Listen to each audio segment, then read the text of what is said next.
네, 안녕하세요. 오늘은 챕터 5를 진행할 겁니다.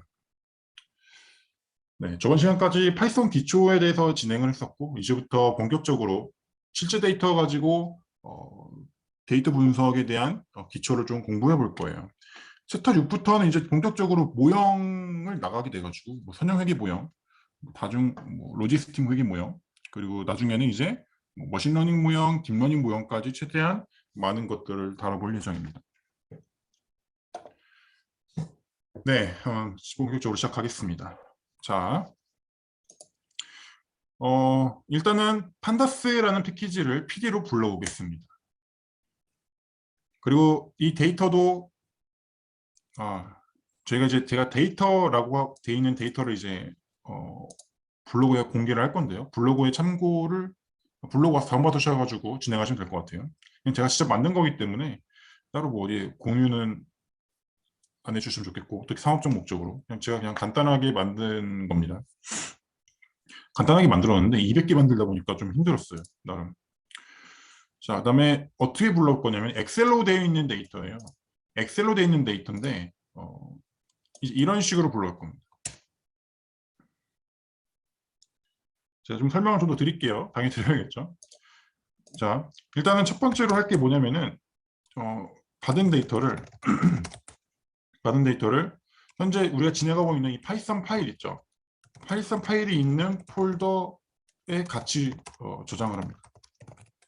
알겠죠? 파이썬 파일이랑 데이터랑 같이 있어야 돼요. 같이 안 있어도 되지 않냐? 근데 물론 같이 안 있어도 돼요. 같이 안 있어도 되는데 같이 안 있을 때 데이터 불러오려면은 조금 다르게 불러와야 돼요. 좀 설명드릴게요. 일단 첫 번째 경우가 뭐냐면은 이게 같은 폴더 안에 있을 때 가정을 할게요. 엑셀 파일이 일단은 그러면은 이렇게 불러오게 됩니다. 여기다가 데이터명 하시고 점 일단 확장자를 써주시는데 엑셀은 확장자가 XLSX예요. 그래서 pd.read excel 하면은 이렇게 하면은 이제 외부에 있는 데이터를 이렇게 불러오게 되는 겁니다. 그다음에 CSV 파일이라고 굉장히 있는데 이것도 굉장히 우리가 많이 쓸 거기 때문에 좀 알려드리면은 똑같아요, 엑셀이랑 이런 식으로 불러오게 됩니다. 엑셀이 아니라 CSV로 바꾼다라고 보시면 돼요. CSV 확장자는 CSV니까 참고해 주시면 됩니다. 얘는 두 번째로 뭐냐면은 받은 데이터 그냥 데이터가 파이썬 파일이 있는 폴더에 없을 때. 자, 이럴 때는 어떻게 하냐면은 사실 여기 설명 안 드리려고 했는데 그래서 일부러 안 해놓은 거거든요. 나중에 뭐 글 써야 되는 일이 있으면 보여드리거나 여기다가 주소명하고 데이터명 XLX 써주시면 돼요. 데이터명. 그러니까 뭐냐면은 데이터가 있는 데이터에다가 우클릭하시고 막 그 속성하시면은 데이터 주소가 쫙 보이잖아요. 뭐 C 이런 식으로 뭐 이런 식으로 쭉 보이죠. 데스크탑. 그렇죠. 이런 거 있죠. 이런 거 있죠. 이런 것들을 앞에 주소명에다 써주시면 되는 겁니다. 그리고 데이터명 하시고 똑같이 진행하시면은 이제 알아서 불러오게 됩니다. 같은 뭐 이왕이면은 데이터가 그냥 같은 폴더에 있으면 좋은 것 같아요. 그게 가장 덜 헷갈려요. 내가 어떤 데이터를 쓰고 있는지도 명확하게 알 수 있기 때문에 이왕이면 파이썬 파일이랑 그냥 데이터를 같은 폴더에 넣어주시고 그냥 이런 식으로 사용하시는 걸 추천드립니다. 그래서 저는 이렇게 같은 폴더에 넣어 놓으신 다음에 이런 식으로 불러오게 되면은 이게 딱 불러오게 데이터로 딱 저장이 됩니다. 데이터 헤드는 뭐냐면은 미리 보기 하는 거예요. 왜냐면은 이 데이터 그냥 치시면은 이게 200개 데이터여가지고 한눈에 쭉 안 들어와요. 너무 길잖아요. 얘를 좀 줄이려고 이런 식으로 10개만 보여줘 라는 겁니다. 10개도 많죠? 5개만 보여줘 이런 식으로. 그냥 아무것도 안 하면은 5개가 디폴트이기 때문에 5개만 보여주게 됩니다. 이렇게요. 5개 보여주면은 대충 데이터가 이렇게 생겼구나 라는 걸 알 수가 있죠. 현재 데이터는 어떤 데이터냐면은 어떤 쇼핑 사이트에서 고객들의 구매 기록입니다. 그래서 0번째 고객은 남성 21살 연봉이 3,300 지역이 서울이고 핸드폰 케이스를 구매했어요 라는 겁니다. 그래서 10개 미리 보기는 이렇게 하시면 되고 데이터를 처음에 받으면은 우리가 첫 번째로 해야 될 일이 뭐냐면은 결측값이 있는지를 확인해 봐야 돼요. 결측값. 결측값이 뭐냐면은 비어있는 값이 있냐, 널 값이 있냐라는 건데요. 자, 얘는 보통 이제 이런 식으로 많이 합니다. 꼭 정해진 건 아닌데요. 저는 보통 이렇게 합니다. 대부분 이렇게 하는 것 같더라고요. is null이라고 하게 되면은 널 값이 있으면 true고 널 값이 아니면 false로 변환해라라는 겁니다. 그래서 데이터 전체다 진행을 한 거고, 그러면 여기서 만약 true가 있으면은 걔가 널 값이겠죠. 근데 보세요. 데이터 200개 가지고 여기 다 나오지도 않는데 이거 이진얼 한다고 이게 데이터 안에 널 값이 있냐 없냐를 어떻게 확인할 수가 있겠어요. 그렇죠? 말이 안 되죠. 확인 못 해요, 이렇게는. 그래서 어떻게 할 거냐면은 자, 이렇게 sum 1을 할 겁니다. sum 1을 하게 되면 어떻게 되냐면은 얘는 한 개 더 설명드릴게요. 예전에 제가 파이썬 기초 설명드릴 때 불타입 데이터, 그러니까 false, true는 숫자로 계산이 된다고 말씀드렸거든요. false는 0, true는 1로 계산이 돼요. 그렇죠? 그걸 이용할 겁니다. 그래서 이 널 sum 1이라는 건 뭐냐면은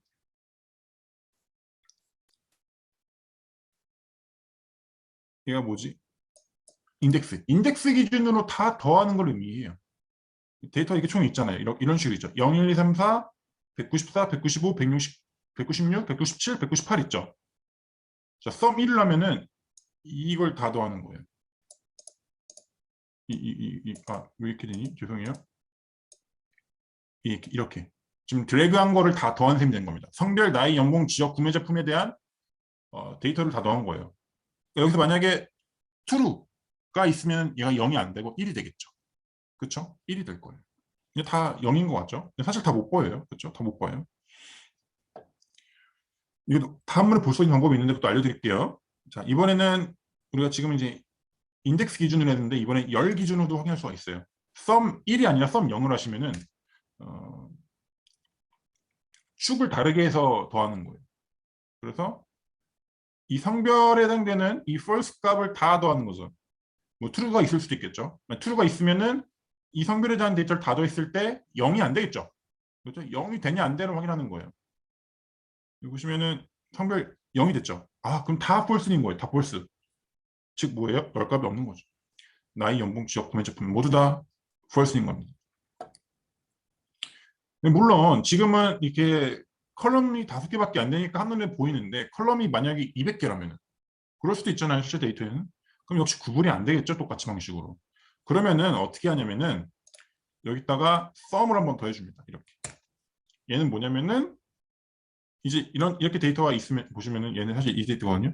이렇게 다 못 보이잖아요. 이런 데이터에서 여기다 sum을 한번 이렇게 한번 더하게 되면은 이 밸류들을 다 더하는 거예요. 00000 점점점 0000 이 데이터를 다 더하는 겁니다. 우리가 보이진 않지만은 만약에 1이 있다고 하면은 얘가 더한 게 다 0이 되진 않겠죠. 근데 더해봤더니 다 0이에요. 그러면은 데이터에 있는 전부 다 false였구나 라고 이제 알 수가 있는 거죠. 얘가 만약 0이 안 된다고 하면은 결집값이 있는 겁니다. 자, 그리고 결집값이 있을 때는 결집값을 어떻게 대체하냐면은 보통 결집값이 있으면 결집값이 있는 그 데이터 자체를 제거하는 경우도 있어요. 그것도 맞는 방법이에요. 근데 가끔 채워야 되는 경우가 있을 수도 있거든요. 드물긴 한데 대부분 지우긴 하거든요. 그때는 필라 0을 합니다. 이 필라 0은 뭐냐면은 NA가 널치값이에요. 널치값을 채워라. 뭐로? 0으로 채워라. 그렇죠? 1하면은 결집값을 1로 채워라 라는 의미가 됩니다. 그러니까 스트링 하면은 결집값을 DA라는 스트링으로 채워라. 뭐 이런 식으로 되겠죠. 그렇죠? 근데 결집값이 없으니까 사실 별 의미는 없죠. 네, 하여튼 이런 식으로 결집값이 있는지를 먼저 체크를 해줍니다. 그 다음에는 남녀 고객수와 성비를 먼저 알아볼게요. 보통 많이 하거든요. 즉 성별이 이렇게 있으면은 당비 데이터에 성별을 좀 알아보는 걸 좀 많이 하는 편이에요. 자, 볼게요. 보통 이렇게 가져온다고 했죠. 그렇죠. 이런 식으로 가져오게 되면은 스트링 시리즈 타입으로 나온다고 말씀드렸죠. 이런 식으로 성별이 나왔어요. 근데 나 시리즈 싫어 라고 하면은 꺽쇠를 한번 더 붙여줍니다. 이렇게 2번. 그러면은 이렇게 데이터 프레임 타입으로 나오게 됩니다. 그 다음에 우리가 가장 중요한 건 뭐예요? 헤드 했으니까 5개밖에 안 나온 거예요. 우리가 보고 싶은 거는 성별의 빈도겠죠. 이럴 때는 value count를 쓴다라고 말씀드렸죠. 쓰니까 101, 98. 거의 비슷하네. 라는 걸 알 수 있습니다. 그 다음에 이거는 별건 아닌데 그냥 비율을 구하는 거예요. 보통 비율을 많이 구하거든요. 비율을 보통 많이 나타내요. 101, 98보다는 비율로 나타내는 게 조금 더 효과적이라고 생각이 되긴 해요. 자, 얘는 여러분들이 직접 분해를 해보시는 걸 추천드리긴 하는데 간략하게 그냥 보여드리면은 일단은 젠더 밸류 카운트가 위에 있던 거고 여기 0을 하면 어떻게 돼요? 101이라는 숫자가 나오게 되나요? 그렇죠? 1이라고 하면은 98이 나오게 돼요. 뭐 그런 거예요. 그래서 비율을 나타낼 수 있겠죠. 랜 데이터는 전체 데이터 개수죠. 랜이 보통 그렇게 쓰이거든요. 이런 식으로 됩니다. 그다음에 이것도 짜투리를 한번 더 알려드릴게요. 이 F하고 이런 식으로 돼 있죠. 이게 뭐냐면 F 스트링이라는 건데요. 이것도 굉장히 많이 쓰여요. 프린트를 하면 보통 스트링만 쓰는 경우가 많잖아요. 이런 식으로 고정되어 있는 거. 고정되어 있으면 계속 데이터만 프린터가 되잖아요. 근데 그러기 싫고 나는 변수도 이게 디스플레이 하고 싶다 할 때 쓰는 게 F 스트링이에요. 그래서 메일 레이시오는 피메일 레이시오 둘 다 변수죠. 여기 저장되는 변수죠. 얘들을 이제 이런 식으로 이렇게 해주시면은 이 숫자가 이렇게 뿅 하고 나오게 됩니다. 변수가 나오게 되는 거죠. 그렇죠? 변수에 저장되어 있는 어떤 숫자가 나오게 되죠. 그래서 변수를 쓸 때는 이렇게 꺽쇠를 써주셔야 되고요. 네, 그런 친구가 F 스트링입니다. 참고를 해주세요. 많이 씁니다. 방금 성비에 대해서 알아봤으니까 거주지도 똑같이 알아보시면은 지역 이렇게 해주시면 이렇게 되고 얘도 똑같이 한 거예요. 그냥 이렇게 보시면 됩니다. 이 보시면은 서울, 경기, 부산 이런 식으로 돼 있어요. 딱 이것만 보면은 서울에 있는 고객들이 많구나 라고 보실 수 있죠. 그리고 경기가 63명이네 뭐 이렇게 보실 수 있는데 얘를 조금 더 보면은 일단 경기도에 거주하는 주민이 좀 적은 거예요. 왜 적냐면은 서울은 지금 1000만이 안 돼요. 제가 알기로. 그리고 경기도는 1200, 1300만 정확하게 모르겠네. 하여튼 서울보다 훨씬 많아요. 그건 제가 확실하게 알거든요. 서울보다 훨씬 많아요. 근데 서울보다 경기도에 거주하는 고객이 훨씬 그냥 사람들이 훨씬 많은데 이 쇼핑 사이트를 이용하는 고객 수는 더 적은 거잖아요. 그럼 뭐예요? 서울에 거주하는 사람이 이 쇼핑 사이트를 이용할 확률이 높다라고 볼 수도 있겠죠. 이용한 비율이 높다. 그렇죠? 그 말은 뭐냐면은 이 쇼핑 사이트에는 서울 사람들이 좋아하는 어떤 무언가가 있을 가능성이 조금 있다라고 해석을 할 수도 있습니다. 그냥 썰이죠. 비율로 나타내는 겁니다. 비율로 나타내면 좀 더 와닿거든요. 이런 식으로. 이번엔 구매 제품에 대한 건데요. 마스크, 노트북, 화장품, 핸드폰 케이스, 전자제품 이렇게 있네요. 앞에 있던 거랑 똑같은 거니까 뭐 굳이 다 설명 안 드릴게요. 이런 식으로 다 노가다를 해보셔야 됩니다. 근데 얘는 사실은 뭐 별다른 건 안 나와요. 이 구매 제품에 대해서는 뭐 별다른 건 안 나오는 것 같아요. 이런 식으로 노가다 하는 게 탐색적 자료 분석이라는 겁니다. 평균 구하기. 이번엔 나이에 대해서 한번 평균을 구해볼게요. 나이가 이렇게 있고 나이 평균은 26.5세네요. 그렇죠? 나쁘지 않아요. 분산은 이렇게 BAR 하시면 돼요. .BAR 쓰시면 됩니다. 영어는 데이터 프레임일 때 있게 쓴다는 거예요. numpy 타입일 때 .min하고 min이 안 나오냐라고 하면 안 돼요. 맥스 값도 이렇게 맥스 해주시면 되고 민도 이렇게 해주시면 됩니다. 나이 가장 많은 사람이 42살이래요. 가장 적은 사람이 중2, 15살. 그 다음에 저희가 데이터가 현재 어떤 상태냐면요. 이런 식으로 있죠. 보시면 알겠지만 수치형 데이터는 나이랑 연봉밖에 없어요. 그래서 이 카테고리컬 데이터에 대해서 평균 이런 거 못 구하잖아요. 그래서 디스크라이브를 하게 되면은 우리가 구할 수 있는 수치형 데이터에 대해서만 이렇게 딱 감안을 해줍니다. 나이, 연봉에 대해서 그렇죠? 평균 연봉이 3,300 뭐 이런 식으로 나오게 됩니다. 디스크라이브. 그다음에 이제 외도라는 건데요. 외도는 데이터가 얼마큼 치우쳐져 있냐를 나타냅니다. 그래서 아까 데이터 프레임이 어떻게 돼 있었죠? 이거였죠, 데이터. 자, 이 데이터에 대하여 수치형 데이터에 대하여 외도를 구하고 싶을 때 당연하지만 수치형 데이터에 대해서만 외도를 구해줍니다. 점 skew, SKEW를 하시게 되면 이런 식으로 나오게 됩니다. 그리고 외도가 모두 0이 근접하니까 뭐 정규분포랑 비슷하게 거의 대칭인 거예요. 잘 대칭적으로 돼 있는 겁니다. 그나마 연봉이 조금 더 비대칭적이겠네요. 그렇죠? 이런 식으로까지 할 수가 있습니다.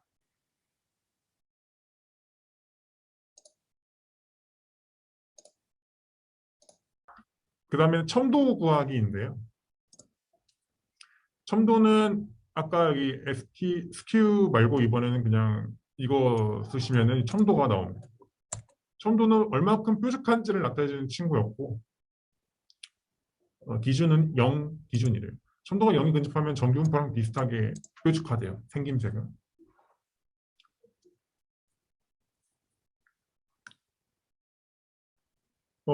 이번에는 뭐를 볼 거냐면요. 수치형 자료를 볼 거예요. 이번에는 뭘 볼 거냐면은 계급화라는 걸 해볼 거예요. 기억하시나요? 엄청 초등학교 때 분명히 하셨을 거예요. 엄청 처음에 배우거든요. 그러니까 뭐 숫자가 여기 사이면은 이 계급으로 두고 막 그런 거예요. 그래서 저희는 나이를 계급으로 좀 나눠볼게요. 예를 들어 20살 미만은 10으로 하고요. 20살 이상 25 미만은 24, 25 이런 식으로 카테고리컬로 좀 바꿔보도록 할게요. 계급화를 진행하는 거예요. 자, 이제 이거는 저희가 앞에서 했던 포룹인데요. 잘 보시면 비슷해요. if문으로 시작할 거예요. 데이터에 여기 보죠. 두 번째 행이에요. 두 번째 열이에요. 두 번째 열, i번째 데이터가 20보다 작으면 10, 25, 20보다 크고 25 미만이면 20-25 이런 식으로 쭈루룩 그냥 노가다 한 겁니다. 그래서 얘를 이렇게 하시면요. 각 데이터마다 이런 식으로 생성된 거예요. 우리가 현재 갖고 있는 데이터에 대해서 이런 식으로 뭐지 얘가? 계급화 데이터를 생성을 했습니다. 이제 뭐를 할 거냐면 이 데이터를 우리가 가지고 있는 원래 데이터에 좀 붙일 거예요. 어느 데이터?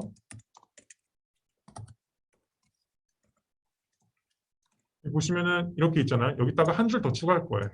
열을. 이 계급 데이터를 추가를 할게요. 그래서 이제 어떻게 하냐면은 일단은 위에는 보시면 알겠지만 리스트 데이터예요. 리스트 데이터. 이런 식으로 박스로 되어 있는 걸 리스트 데이터로 하거든요.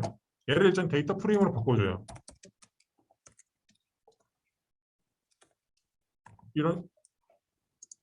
이런 식으로 써주시면 이게 데이터 프레임으로 바뀌거든요. 보시면 이렇게 쭉 바뀌죠. 데이터 프레임 형태로. 얘를 기억을 하시고 얘가 여기 들어가 있는 거예요.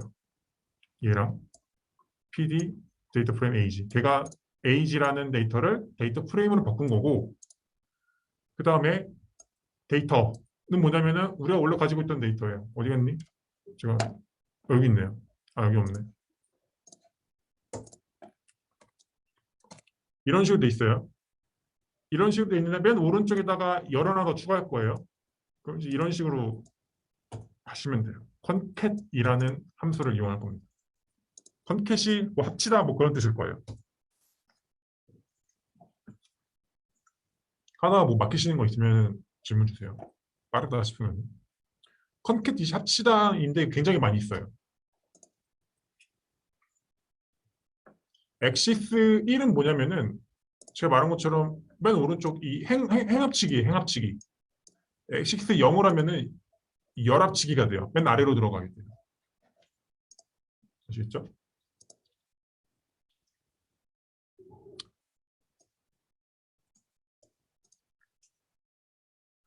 이것도 좀 어떻게 보면 당연한 거긴 한데 이 데이터 순서 바꾸면 안 돼요. 그러면은 합쳐지는 순서도 바뀌게 됩니다. 데이터, PD 데이터 프레임 age 이 순서 바꾸면은 합쳐지는 순서도 바뀌게 돼요. 얘를 이렇게 합치시면은 자 이제 얘를 데이터 new라고 정의를 했고요. 이제 어떻게 생겼는지 보면은 짠 이렇게 생겼습니다. 맨 오른쪽에 저희가 한건 계급화한 데이터가 이렇게 쫙 추가가 돼요. 이제 뭐를 해볼 거면요. 이 데이터에다가 이제 시각화를 좀 진행을 해볼 거예요. 시각화. 좀 예쁘게 그림을 좀 그려볼 건데요. 그림 그리는 패키지들이 파이썬에 굉장히 많아요. 엄청 예쁘게 잘 그려지거든요. 근데 거의 기본으로 쓰는 패키지를 좀 배울 거예요. 얘는 좀 안 예뻐요. 얘는 약간 저 같은 사람들이 사용하는 거예요. 그 예쁘게 그리는 건 관심 없고 그냥 보이는 게 중요한 사람들만 사용하는데 얘는 기본이에요. 맨 처음에 보통 얘 사용한 다음에 예쁘게 그릴 때 다른 패키지 이용할 겁니다. 그래서 일단은 얘를 불러올게요. matplotlib이라는 패키지를 불러올 겁니다. 그중에서 pyplot을 불러올 거예요. 얘를 plt라고 쓰겠다 이거죠.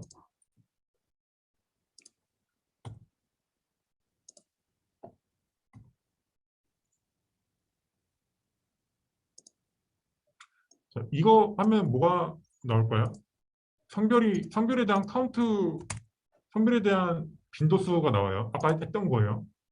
맨 첫째 줄. 걔를 젠더 데이터라고 저장을 할 거고요. 그리고 이 젠더 데이터가 뭐냐면은 제가 방금 했던 거고 여기 인덱스를 점 인덱스를 하시면은 mf가 나와요. 왜냐면은 인덱스가 mf잖아요. 그렇죠? 여기 mf. 그래서 점 인덱스 하면은 이렇게 인덱스가 나옵니다. 그럼 반대로 아래 values로 적었죠? 당연히 아시겠지만은 숫자가 나오게 됩니다. 이런 식으로 뽑아낼 수도 있어요. 이런 함수들이. 제가 보시면 values는 옛날에도 계속 썼거든요. 그냥 쓰는 함수들이 거의 비슷해요. 뭐 인덱스, values, value가 아니라 values라 써요 보통. 이제 클릭해 보시면은 이제 이렇게 인덱스 밸류를 다 뽑아올 수 있고 이런 식으로 저장됨을 할 수 있습니다. 일단 막대 그래프를 그려볼 건데요. 그림이 좀 별로 안 예쁘다 하실 수 있는데 맨 처음에는 막대 그래프는 맨 처음에 여기가 그 인덱스가 들어가야겠죠. 남자 여자. 그 다음엔 수치형 데이터, 그렇죠? 카운트 빈도수를 넣습니다. 그러면은 이런 식으로 그래프가 쭉 나와요. 막대 그래프죠. 아까보다 좀 눈에 띄죠. 거의 비슷한 거 아시겠죠. 이 파란색이 굉장히 마음에 안 드실 수도 있는데 그러면은 컬러 하시고 원하시는 이름 쓰시면 돼요. 근데 보통 B라면은 블랙이 아니라 블루로 인식을 해요. 블랙은 이런 식으로 하셔야 될 겁니다. 이제 블랙이 좀 못생겼네요. 그래서 얘는 색깔이 다 안 예뻐요. 제가 많이 해봤는데 바이올렛이었나? 이게 그나마 좀 낫던 것 같은데. 네, 그게 예쁘진 않네요. 컬러를 이렇게 조정하실 수도 있어요. 이 사이즈도 조정할 수 있는데 뭐 그런 건 사실 거의 다루진 않을게요. 사이즈 조절하는 거는 나중에 쳐보시면 되거든요. 구글링에다 plt.bar 사이즈라고 하면 뭐가 나오겠죠. 이런 식으로 성별에 대해서 그려본 거고 이번에 연령대에 대해서도 그려볼게요. 연령대는 저희가 앞에서 나눈 그 계급화에 대한 데이터를 이용할 거예요. 이런 식으로 아까 계급화를 했었거든요. 그리고 얘는 이제 얘에 대한 빈도수예요. 오, 여기서 이제 얘들 똑같이 앞에 했던 것처럼 막대 그래프를 그려보시면은 좀 재밌어 보이긴 하죠.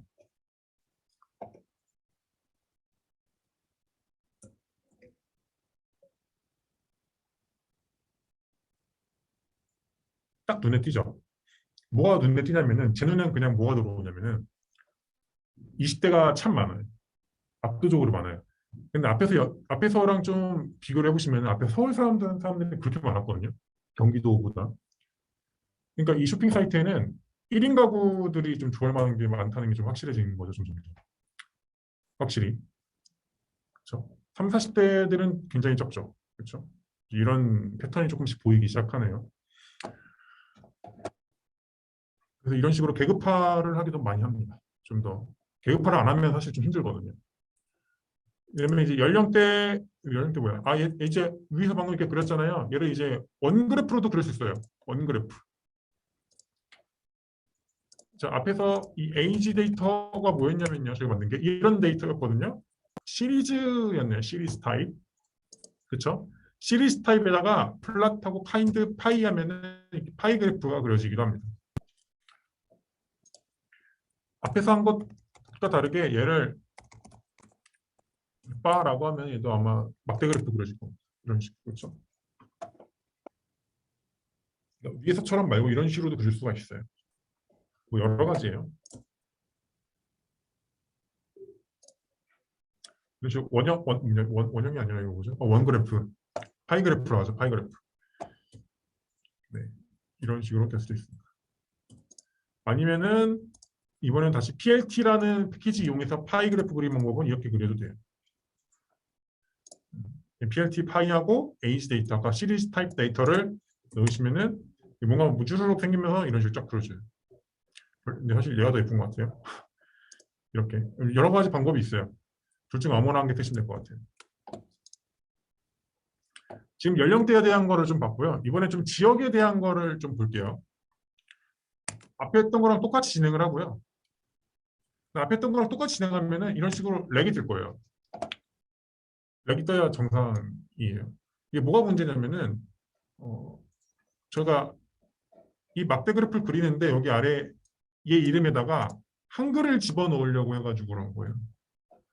지금 얘 지역 이름이 한글이잖아요. 그래서 막대 이름들이 다 한글인데 파이썬에다가 특히 이런 데다가 한글을 그냥 집어넣을 수는 없거든요.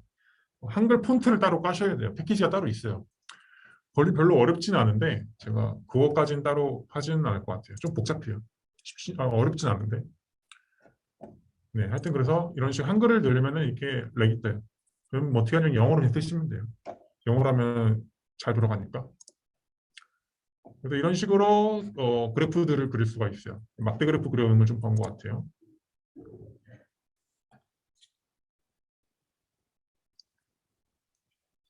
네.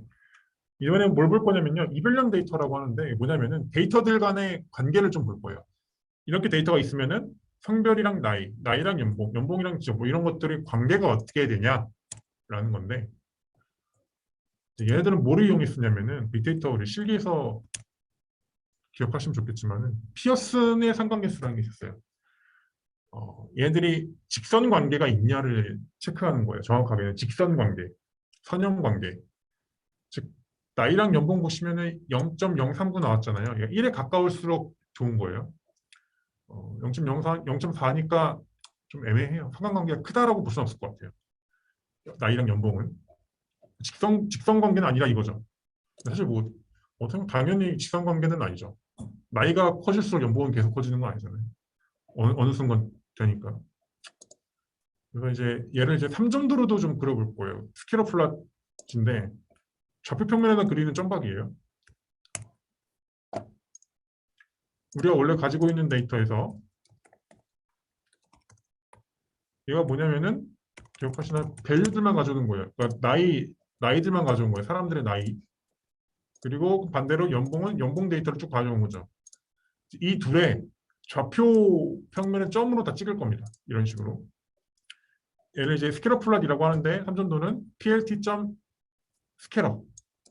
이렇게 쓰시면 됩니다.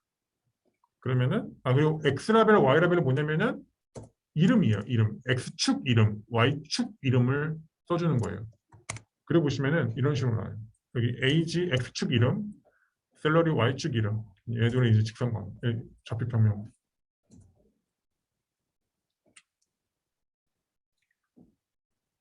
보시면 알겠지만 관계가 아예 없어 보이지는 않아요. 이 데이터를 보면 그렇죠? 직선 관계가 아닐 뿐이지 뭔가 있긴 해 보여요. 뭐 그런 정도는 알 수 있을 것 같아요. 이제 이렇게 이별량 분석을 할 수가 있어요. 데이터들 간의 관계를. 이 다음에는 뭘로 볼 거냐면요. 데이터들 간에 이제 이상치가 있는지를 볼 거예요. 이상치. 유독 적거나 유독 엄청 큰 데이터가 있는지를 볼 겁니다. 근데 이거는 너무 중요한 건데 이상치는 일단은 다른 데이터랑 좀 다른 데이터예요. 어떻게 보면 그러니까 너무 크거나 너무 작거나 둘 중 하나인데 얘를 꼭 제거해야 되는 건 아니에요. 이거는 진짜 그런 것 같아요. 꼭 제거해야 되는 경우 아니에요. 그리고 일반적으로는 보통 사람들이 말하는 거 보면은 제거를 안 하는 게 대부분이에요. 원래는. 네. 현실에서는 그래요. 그냥 참고해 주세요. 근데 여기에서는 대부분 이상치를 제거하는 방향으로 조금 시험 문제를 내는 것 같은 느낌이 조금 있긴 해서 나중에 설명 좀 드릴게요. 하여튼 꼭 제거해야 되는 건 아니에요. 제거할 수도 있지만. 자, 이번에 뭘 해볼 거냐면은 박스 플롯이라는 거를 좀 봐볼게요. 상자 그림인데 얘가 뭔지는 사실 정확하게 모르셔도 돼요. 그냥 이상치 그림, 이상치를 나타내주는 어떤 그림이에요. 그대로 밸류들을 그대로 가져오고요. 이 밸류들을 PLT 박스 플롯에다 넣으시면은 이런 식으로 뭐가 생겨요. 이제 데이터들이 얼마큼 분포했는지를 보는 거예요. 얘네들이 이제 뭔가 이상치가 될 수 있는 후보군들이지 이상치는 아닌데 그냥 후보군들이라 보시면 돼요. 그러니까 얘네들이 좀 떨어져 있네? 이거 그런 거예요. 이번엔 나이에 대한 박스 플롯인데 나이는 당연히 거의 없죠. 나이는 사실 거의 다 비슷비슷했어요. 사람들이. 한 사람만 좀 있긴 있네요. 이제 이상치를 이제 판별하는 기준을 뭘로 했었냐면은 그 필기 때 IQR이라는 걸 4분위 수라는 걸 배웠어요. 어떤 범위인데 정확하게는 이런 범위입니다. IQR은 뭐냐면은 3분위 수 빼기 1분위 수예요. 이 차이예요. 3분위 수랑 1분위 수 차이.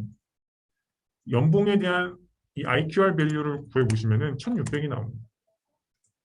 퀀타일은 시작했지만 이건 분위수 구하는 거예요. 0.25% 분위수, 75% 분위수 구하는 거예요. IQR 밸류 구하면 1600이 나와요. 근데 보통 이상치 기준이 뭐냐면은 IQR 밸류 기준으로 1.5배보다 작은 데이터, 큰 데이터는 이상치라고 판단을 합니다. 여기서는 항상 제거하는 건 아니지만 그냥 제거해 본다라고 할게요. 이건 뭐냐면은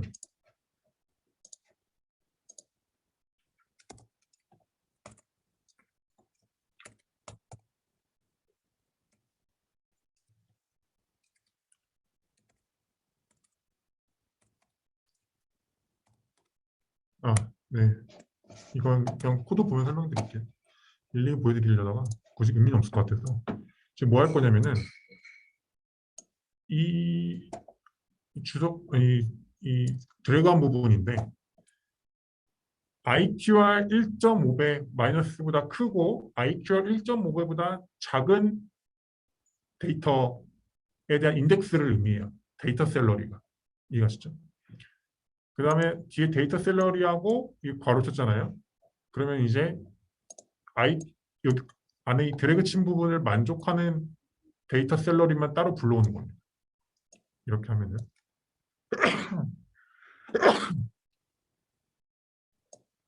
그래서 이 엔터 치시면은 자 볼게요. 얼마큼 지워졌는지를 좀 봐볼게요. 좀 많이 지워졌네. 일단 지우기 전에 히스토그램이에요. 지우기 전에는 이렇게 생겼어요.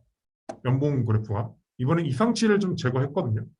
이상치를 제거했더니 이렇게 생겼네요. 좀 웃기네. 아마 이쪽 부분 다 잘랐나 봐요. 이쪽 부분 좀 다 자른 것 같은데 뭔가 좀 마음에 안 드네.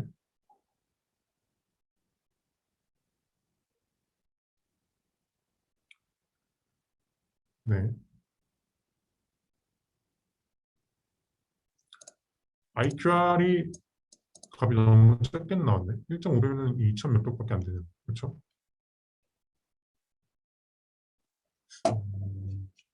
잠시만요. 제가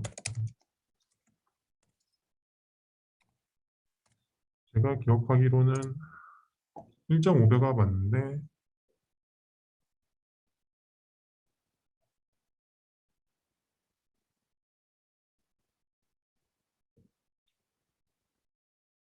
네, 맞기는 한데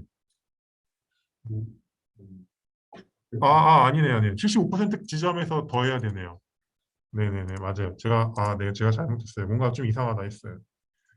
그러니까 어떻게 되냐면은 여기에다가 Q1,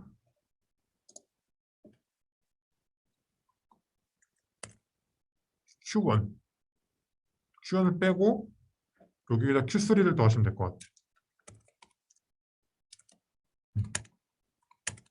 이게 맞을 것 같은데? 네, 이게 맞습니다.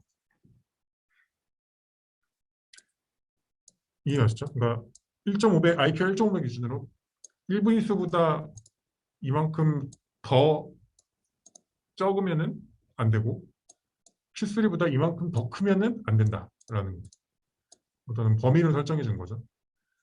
이렇게 해서 그래프를 그려보시면은 이런 식으로 탄생합니다. 보시면은 여기 아웃라이어, 그러니까 좀 큰 애들만 좀 유독 큰 애들만 좀 제거한 것 같아요. 조금 더 예뻐졌어요. 그렇죠? 한 7,000 넘는 애들만 좀 제거한 것 같네요. 이런 식으로 이제 그 히스토그램 이런 식으로 이제 이상치 제거를 좀 할 수가 있어요. 뭐 다른 방법도 있는데 보통 가장 많이 쓰는 펀싱 방법이에요.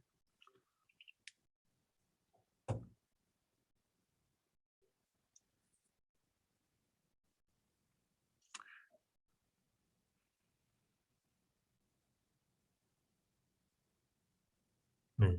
그래서 문제를 하나만 딱 풀어 보면요. 이거 지금 당장 하기에는 좀 어려운 예제들이라서 한번 집 가서 좀 해보세요. 좀 시간이 걸리는 예제들이에요. 예제 5.1도 좀 걸리실 거고, 예제 5.2는 이 플라틀이라는 패키지를 다운받으셔야 돼요. 얘는 시각화해주는 패키지인데 좀 예쁘게 시각화를 해주는 친구예요. 네. 이렇게 해서 일단은 챕터 5는 마칠 거고요. 이게 뭐에 대한 거냐면은 기초 통계랑 뭐 이런 시각화들을 좀 배워봤어요. 한 10분만 쉬었다가 챕터 6으로 갈게요. 따로 뭐 궁금하신 거 있으시면 질문 주세요. 다운로드를 어디서 플라틀이요? 얘는 제가 이거는 원래 파이썬 할 때 설명드리긴 하는데 뭐냐면은 파이썬에서 패키지를 다운받을 때는 보통 이렇게 해요. 인스톨 하시고 여기 패키지명 쓰시면 돼요. 그래서 얘는 플라트리 이런 식으로 쳐주시면 되겠죠. 이런 식으로 쳐주시면은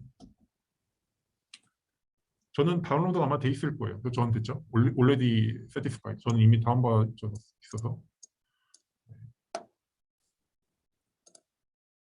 이런 식으로 다운받으시면 됩니다.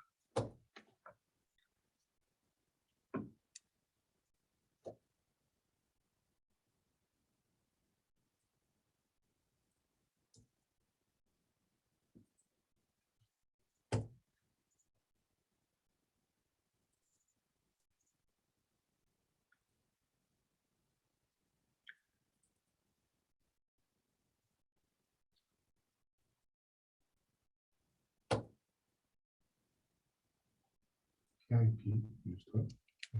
네, PIP 제가 지웠네요. PIP 인스톨 패키지명 쓰시면 돼요.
수업 속도가 좀 예상보다 좀 빠르긴 하네요. 근데 이 챕터 6부터는 좀 질문이 좀 많으실 것 같아요. 아마 질문 많이 주셔야 될 것 같아요. 진짜 이제 모형을 나가거든요. 숫자를 좀 다뤄야 돼요. 그래서 저도 최대한 뭐 수리적인 건 아예 안 다루고요. 그래도 궁금하신 게 분명히 많으실 것 같아요.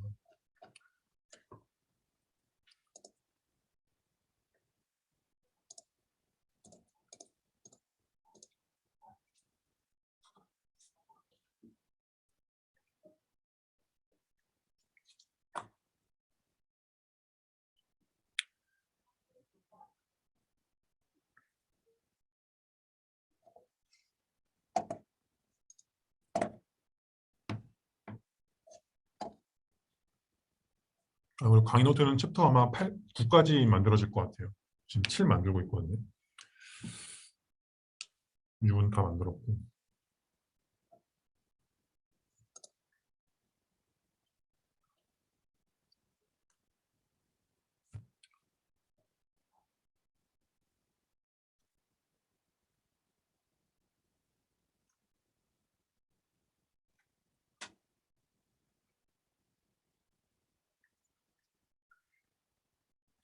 근데 좀 빠르시지 않아요? 할만하세요? 집 가서 좀 하셔야 되는 거 아니에요?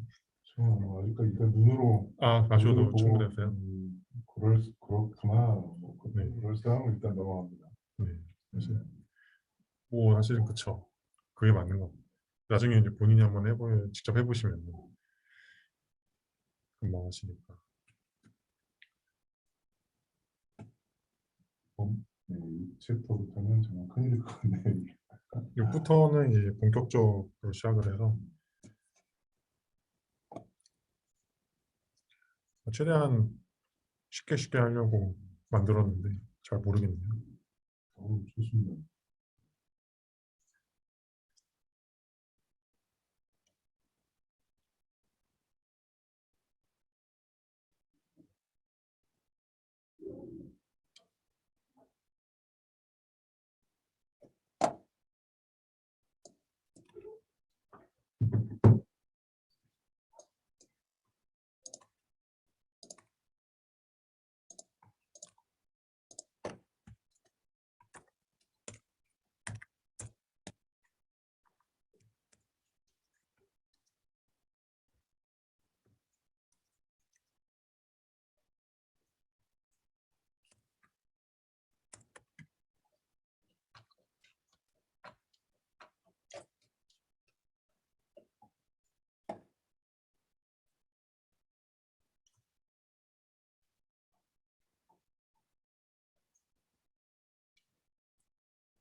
저희가 아마 4회 남았는데? 5회 남았는데? 4회? 네, 아마 4회 정도 남았을 거예요. 맞네요. 딱 4회. 네. 제가 12월 시험 3일 날 시험인데 저 12월 1일에는 어디를 가가지고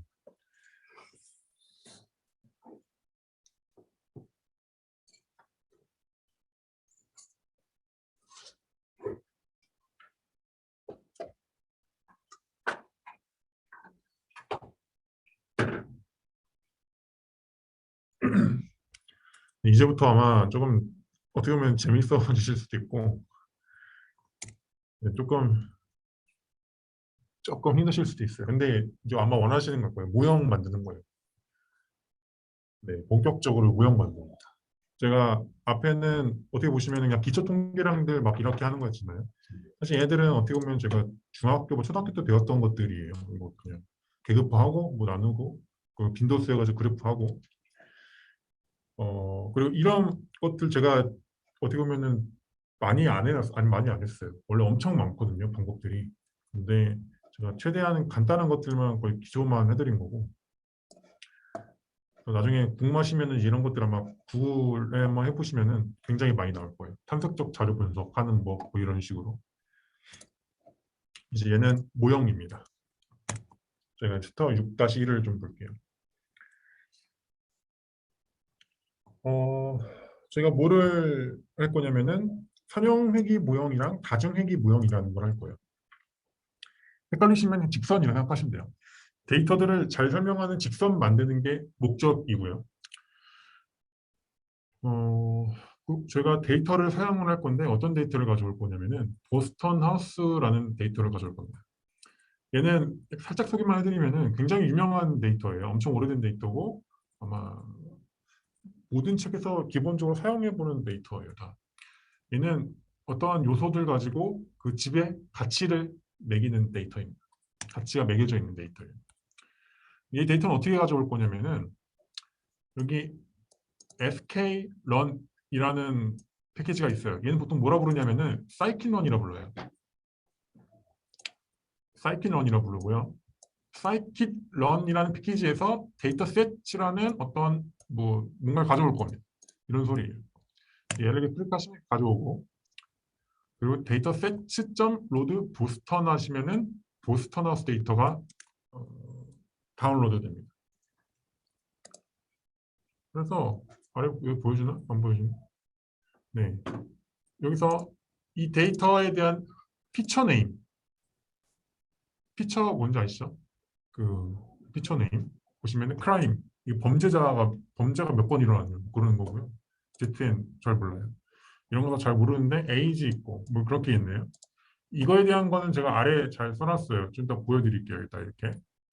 이런 거 뭘 봐도 잘 몰라요. 그렇죠? 일단 중요한 거는 뭐 크라임 뭐 그런 거 같고. 그다음에 그래서 이런 데이터에서 이제 피처 데이터들을 좀 가져올게요. 그래서 데이터 하면은 피처 데이터가 나옵니다. 특성 데이터. 독립 변수가 나오고요. 타겟 하면은 이제 종속 변수, 우리가 예측을 해야 되는 변수가 나옵니다. 즉, 그 집의 가치가 나옵니다. 이렇게 하시면은 한번 봐볼까요? 뭔가 좀 마음에 안 드는 거 있는 것 같은데 마음에 안 드네. 하여튼 얘가 집의 가치예요. 집들의 가치. 첫 번째 집의 가치 24, 두 번째 집의 가치는 21.6 뭐 그런 겁니다. 이제 방금 본 것처럼 보시면 numPy 타입으로 돼 있어요. 저기 다시 볼까요? numPy 타입이에요. array가 numPy 타입이거든요. 나 보기 너무 힘들잖아요. 그래서 데이터 프레임 타입으로 바꿨습니다. 이게 데이터 프레임 타입으로 바꾸는 거고 데이터 X를 쳐보시면은 완전 예쁜 데이터가 나왔어요. 그렇죠? 그래서 이제 보통 이런 식으로 데이터 프레임 타입을 이용을 합니다. 이 크라임이 보니까 이게 범죄 횟수가 아니라 이게 뭐지? 1인당 범죄율이라고 하네요. 그렇죠? 1인당 범죄율이고 뭐 이렇게 쭉 있어요. RM이 뭐 평균 방역 횟수 뭐 이렇대요. 그래서 이런 데이터 가지고 이게 피처 데이터거든요. 이 피처 데이터 가지고 이 피처에 대한 집의 가치를 예측할 수 있냐를 알아보는 게 이 모형의 목적이에요. 저희 모형이. 보시면 데이터 Y도 이렇게 데이터 프레임 바꿨거든요. 이게 아까 그 첫 번째 해당하는 집의 가치 이런 겁니다. 24, 24,000달러인가? 별 관심 없고요. 그렇죠? 자, 뭘 볼 거냐면은 데이터를 처음 봤으면 일단은 결집값이 있는지 없는지를 확인해요. 이걸로 확인합니다. 그냥. 아까 했던 거예요. 넘어갈게요. 그 다음에 사실 저는 잘 안 해보긴 하는데요. 기초 통계 상대로 확인해 본대요. 저는 보통 잘 안 해봐요. 모형 돌리고 뭐 이상이 있으면 확인해 보거나 그러는데. 뭐 평균 뭐 이렇게 되고 뭐 대충 이렇게 되는데요. 사실 별 관심이 없어서 넘어가도록 할게요. 이번엔 뭐를 해볼 거냐면요. 일단 제가 선형회귀 모형을 먼저 해볼 거예요. 선형회귀 모형. 선형회귀 모형이 뭐냐면은 피처 하나일 때 그 피처 하나로 그 종속 변수를 예측을 하는 거거든요. 저희는 지금 피처가 여러 개 있잖아요. 이런 식으로 엄청 많네. 몇 개인지도 모를 정도로. 그렇죠? 여기 중에서 하나를 좀 가져와 볼게요. 크라임. 그래서 이 크라임 가지고 집값을 예측하는 선형 회귀 모형을 만들어 볼 겁니다. 피처 하나에 대한. 여기 데이터 가져왔어요. 자, 설명을 하나씩 해드릴게요. 이 첫 번째는 뭐냐면은 결국 트레이 테스트 스필트라는 함수를 가져올 건데 얘는 뭐냐면은 말 그대로예요. 저희가 모형을 만들 때 어떻게 썼냐면은 트레인 데이터가 있고 훈련 데이터가 있고 검증 데이터가 있었어요. 그래서 훈련 데이터로 모형을 훈련하고 그 학습된 모형을 테스트 데이터로 검증을 했었거든요. 기억하시나요? 그 데이터를 나누는 거예요. 지금 이 데이터가 총 506개 있는데 이 보시면 데이터 506개거든요. 얘를 이제 임의로 랜덤으로 트레인 데이터랑 테스트 데이터로 분리를 할 겁니다. 그때 쓰는 게 이 트레인 테스트 스플리트라는 함수고요. 미니맥스 스케일러 얘는 뭐냐면은 데이터마다 단위가 다 다르잖아요. 걔를 이제 뭐 정규화 시켜주는 친구입니다. 좀 균일하게. 이게 미니맥스인데 제가 아래다 개념을 써놨습니다. 알려드릴게요. 그다음에 여기서 리니어 리그레션이라는 함수를 가져온대요. 말 그대로 얘는 모형을 만드는 데 사용하는 패키지예요. 이 블록 여기 있었다. 자, 첫 번째로 뭐 할 거냐면은 학습 데이터, 훈련 데이터를 분리할 겁니다. 자, 얘가 뭐냐면은 크라임 데이터, 즉 독립 변수예요. 이 숫자들. 자, 그리고 타겟 데이터, 종속 변수 뭐냐면은 얘 y 이렇게 있죠. 이 친구예요. 얘를 맞추는 게 목적이고 이제 얘네 둘을 이제 트레인 테스트 나눌 겁니다. 이런 식으로 써주시면 되고요. 그 다음에 랜덤 스테이트는 뭐냐면은 제가 랜덤으로 나눈다고 했었잖아요. 랜덤 시드로 고정하는 겁니다. 이 15에 대해서는 이 랜덤성이 항상 똑같이 이해하셨죠? 그러니까 뭐냐면은 저희가 랜덤으로 계속해서 바꿀 건데 근데 우리가 모형을 이 데이터를 계속 나눌 때마다 모형 성능이 계속 바뀔 거 아니에요. 저희가 나중에 또 논문 같은 데 쓰거나 뭐 사람들한테 보여줄 때는 우리가 그 실험에서 보였던 그 성능이 그대로 나와야 되는데 근데 이게 랜덤이 계속 바뀌다 보면은 성능이 계속 왔다 갔다 하다 보니까 이게 랜덤으로 바꾸되 이 랜덤 스테이트 15에 대해서는 랜덤이 항상 똑같은 거예요. 항상 똑같이 바뀝니다. 항상 똑같이 나눠줘요. 예를 들어 보여드릴게요.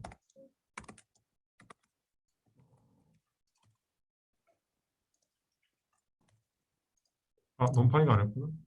저 볼게요. 진짜 보시는 게 빠르니까. 자, 이런 식으로 하면은 이가 뭐냐면은 0과 1 사이에 있는 임의의 숫자를 계속 나오게 하는 거예요. 근데 보시면 알겠지만 계속 바뀌잖아요.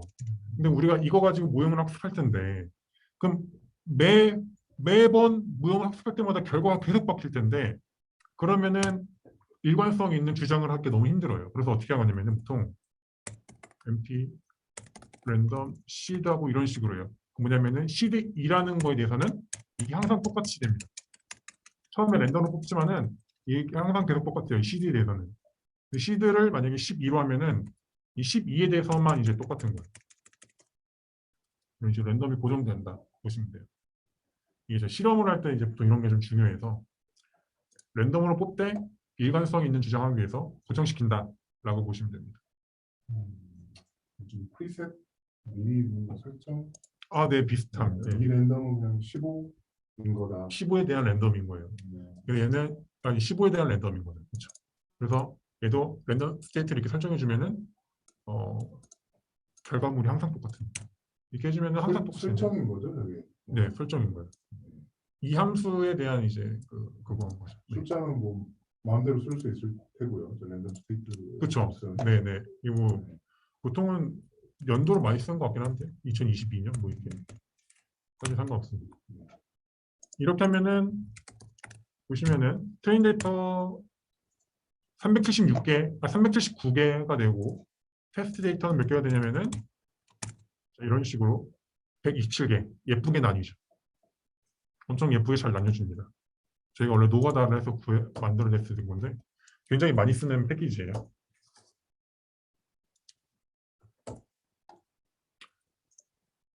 그걸 랜덤으로 바꿔줘요.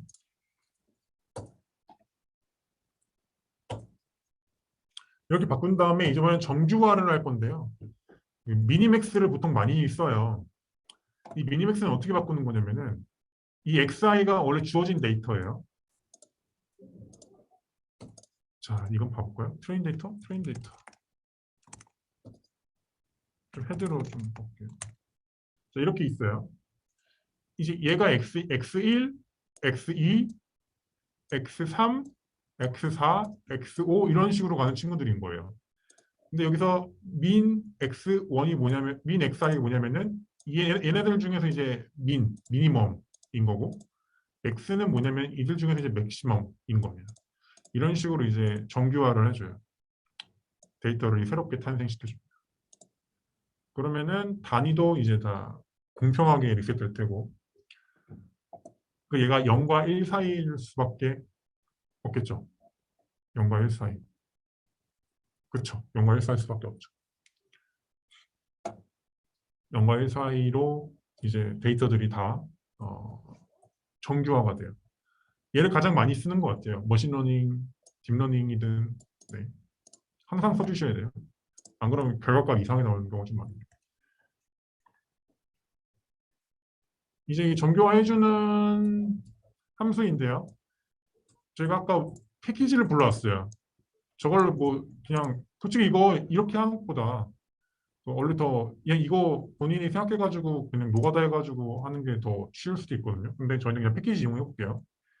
일단 미니맥스 컬러라는 걸 이런 식으로 미니맥스로 저장을 하고요. 함수고 그리고 미니맥스를 fit합니다. 이걸로 우리 트레인 X 밸류들 가지고 fit을 합니다. 얘네들은 뭐냐면은 이런 식으로 나오는 친구. 원래는 나 잠깐만요. 뭐가 마음에 안 드네.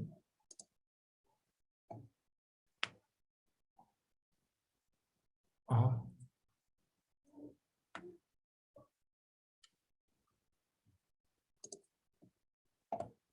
뭐가 마음에 안 드나 했더니 아니 마음에 드네요. 괜찮습니다. 여기 트레인 엑셀 저장했네. 예. 이렇게 하시면 돼요. 이렇게 하면은 이거 뭐냐면 크라임 씬에 대해서 이제 그 미니맥스 한 결과예요. 이제 크라임 씬에서 미니맥스 한 거고 이런 식으로 예쁘게 꾸며준 겁니다. 이 리쉐입은 뭐냐면은 형태를 바꿔주는 건데 그냥 밸류만 하면은 이런 식으로 나와요. 이런 식으로. 이런 식으로 나오는데 이런 식으로 넣으니까 오류가 뜨더라고요. 제가. 그래서 이런 식으로 리쉐입을 해줘야 된다라고 오류 메시지가 뜨길래 이런 식으로 바꿔준 겁니다. 이렇게 한 칸, 이렇게 한 칸 좀 이렇게 행렬처럼 예쁘게 이렇게 해주면은 이제 예쁘게 변환이 됩니다. 트랜스폼 해줘가지고 변환해준다 보시면 됩니다. 데이터값 넣고 그리고 트레인 X 변환해준 거고 테스트 X 미니맥스 변환해준 겁니다. 이런 식으로. 네.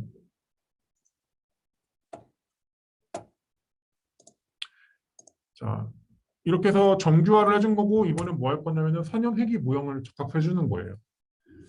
이게 굉장히 쉬워요. 별거 없어요. 리니어 리그레이션을 아까 패키지 가져왔었거든요. 임포트 보시면 얘. 자, 얘를 이제 모델로 이렇게 저장을 해주시고 그 모델 핏이 뭐냐면 피팅 적합시킨다라는 거예요. 트레인 X 우리 트레인 데이터로 적합시켜야죠, 당연히. 트레인 X 미니맥스 변환시킨 데이터 그리고 라벨 데이터 타겟 데이터라고 부르기도 하는데 얘는 미니맥스 변환시켜주는 거 아니에요. 이런 식으로 해가지고 그냥 피팅해주면 금방 나와요. 이게 적합된 거예요. 만들어졌어요, 모형이. 이 모형이 만들어진 거고 이제 이 모형이 어떻게 생겼는지를 제가 좀 시각화를 좀 해볼게요. 앞에서 배웠던 그 매트플랫릿이라는 걸 이용해서 시각화를 할 거고 현재 데이터가 저희가 크라임이라는 거를 독립 변수를 이용하고 그 다음에 하우스 밸류를 타겟 밸류로 하잖아요. 얘를 이제 선전적으로 그려보면은 일단 좀 이해 마음에 안 들어요. 그렇죠? 마음에 안 들죠. 이렇게 나오네요. 얘는 일단 솔직히 말하면은 얘 보고 얘를 잘 맞춰주는 직선을 찾기가 힘들어 보이죠. 문제가 뭐냐면은 여기 너무 모여 있어요. 여기 이 지점에. 얘는 사실은 모형 만들기에 굉장히 안 좋은 데이터예요. 성능이 좋게 나올 수가 없는 데이터 일단 애초에 보면. 근데 그냥 만들어봤어요. 자, 바꿔볼까요? 좀 궁금하네. 바꿀까요, 말까? 그냥 해볼게요, 그냥 이대로. 원래는 성능이 딱 봐도 안 좋게 나올 거다라고 그냥 생각을 하셔야 돼요. 그래서 일단 우리가 현재 이런 데이터에 대하여 직선 모형을 적합을 시킨 거예요. 이 위가 적합을 시킨 겁니다. 이 모델이에요. 이 모델이 우리가 만든 데이터예요. 모델 치시면은 네, 저희가 만든 데이터예요. 기억하셔야 돼요. 자, 이 모델이 그럼 이제 어떻게 생겼는지를 좀 봐야 될 거 아니에요? 모델 COEF 얘가 뭐의 줄임말이냐면 코이피션트 개수의 줄임말이에요. 언더바 해주셔야 돼요. 그럼 이렇게 나옵니다. 얘가 개수예요. 얘가 뭐냐면은 기울기예요. 기울기. 정확하게 기울기입니다. 그 다음에 상수항은 인터셉트하고 언더바 치시면 돼요.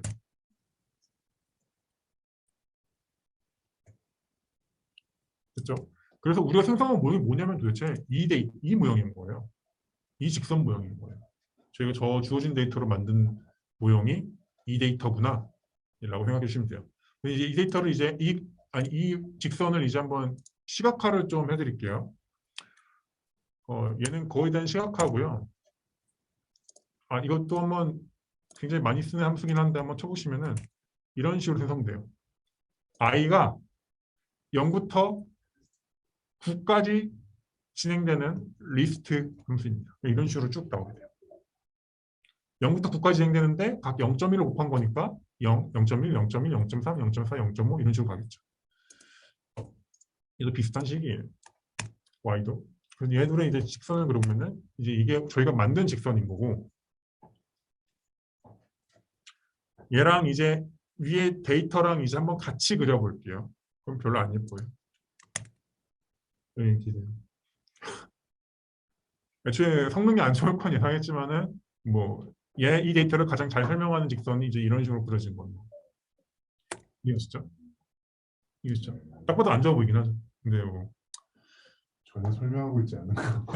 네, 맞아요. 전혀 설명하고 있지가 않아요. 그다음 이제 이렇게 모형을 만든 다음에는 성능을 평가를 해야 돼요, 저희가. 성능을 평가를 해볼게요. 보통 이 선형 회귀 모형은 성능 평가를 뭐로 하냐면은 결정 개수라는 걸로 합니다. R제곱, SST, SSR 이라는데 잘 모르셔도 돼요. 그냥 뭐만 하시면 되냐면은 1에 가까울수록 좋은 거다 라고 보시면 돼요. 0에 가까울수록 얘가 직선을 잘 설명하진 않네 뭐 이런 거. 얘가 데이터를 잘 설명하진 않네 이런 거.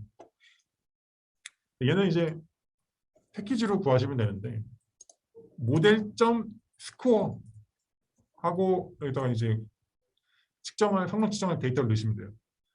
일단은 트레인 데이터에다 넣으면은 0.13이 나와요. 굉장히 안 좋은 거예요. 근데 사실은 저희가 궁극적으로 모형의 최종 성능은 테스트 데이터로 평가를 하거든요.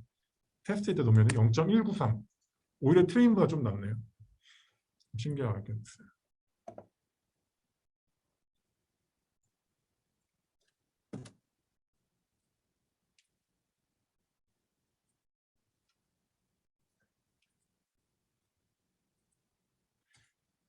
네. 그 다음에는 뭘 볼 거냐면은 이상치를 그냥 제거를 해가지고 한번 모형 성능 한번 향상을 시켜볼게요. 사실 향상이 안 될 수도 있어요. 잘 생각하셔야 돼요. 이상치를 항상 제거하는 게 좋지 않은 이유가 이상치를 제거하면 성능이 낮아질 수도 있고 좋아질 수도 있고 아무도 몰라요. 그래가지고 항상 제거하면 안 된다라고 하는 거예요. 일단 우리가 그 피처 데이터로 썼던 게 크라임이라는 데이터인데 얘 히스토그램을 좀 그려보면은 이렇게 생겼어요. 일단은 사실은 이 모형이 다 성능이 안 좋게 나온 이유가 바로 설명이 돼요. 0에 겁나 몰려 있어요. 다 0에 몰려 있는 것 같아요. 그렇죠? 이러니까 뭐 크라임으로 집값 예측하는 게 말이 안 되는 거죠.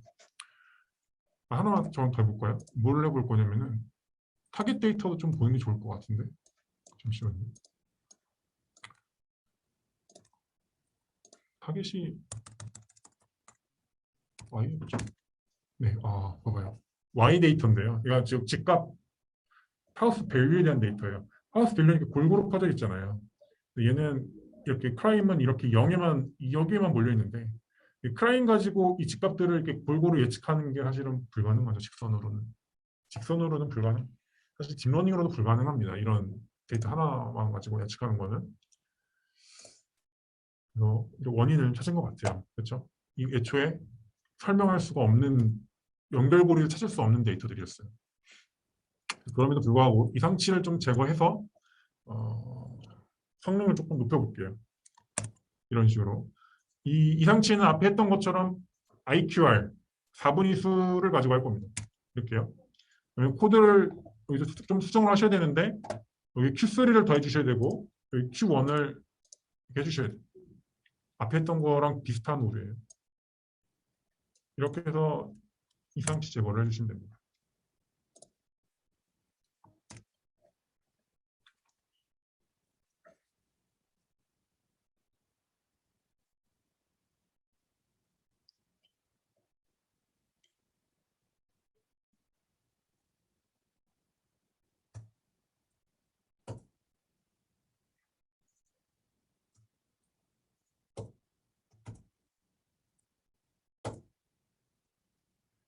네, 그 다음에 히스토그램을 한 번 더 그려보시면은 이런 식으로 나와요.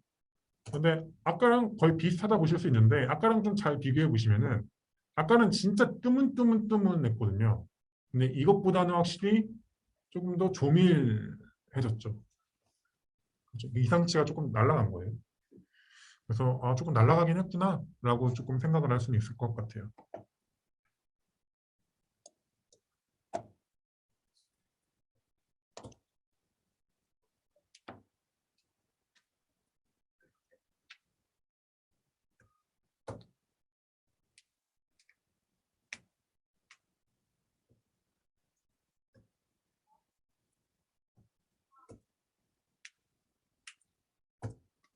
네. 자, 이번에는 앞에서 방금 제가 이상치를 제거를 했거든요. 이상치 제거한 걸로 앞에 했던 선형회귀 부형을 다시 한 번 더 해볼게요. 그래서 앞에 했던 건 똑같이 진행하는 거예요. 얘가 지금 다 이 뭐 트레인 스틸트 뭐 정규와 다 똑같습니다. 그래서 넘어갈게요. 또 이게 학습을 시키고 자 데이터가 원래 이렇게 생겼었나?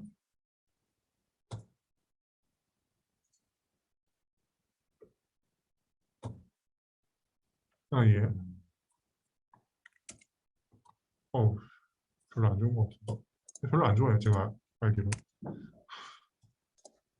자, 일단은 그래서 우리가 학습한 모형은 좀 바뀌어야겠죠. 839인데 데이터 좀 바꿨거든요. 839 73이 아니네. 이게 뭐죠? 얘? 839로 할게요. 그리고 25.16. 네, 이렇게 됩니다. 그래서 얘도 좀 수정을 하면은 839, 25.16으로 수정을 할게요. 이런 식으로 그래프를 그려보면은 네, 그 그래프 가다가 거의 말았죠. 여기가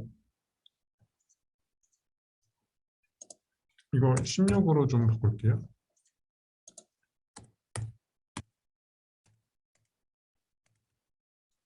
네, 그럼 이런 식으로 그려졌습니다. 좀 나은 것 같기도 해요. 그렇죠?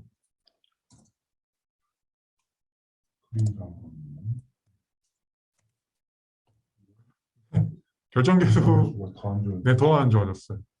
안 좋아졌어요. 그러니까 이게 좋은 것 같은데.